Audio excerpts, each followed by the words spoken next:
To single crochet into the back loop only, let's first take a look at the top of our crochet piece.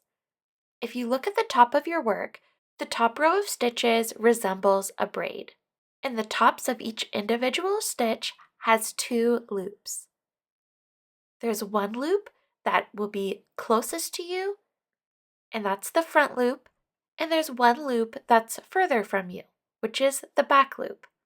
So this is the front loop, and this is the back loop, and you'll always orient this way as it faces you. So to start a row of single crocheting into the back loop only, we're going to start with a chain 1, or the pattern will tell you how many chains to do, but we're going to start with a chain 1, and then going into that first stitch, we're going to catch that back loop only.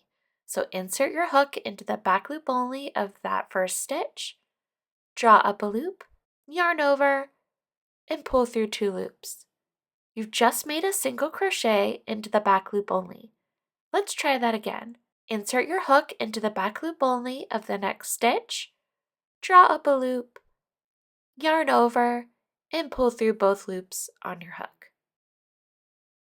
Insert your hook into the back loop of the next stitch, draw up a loop,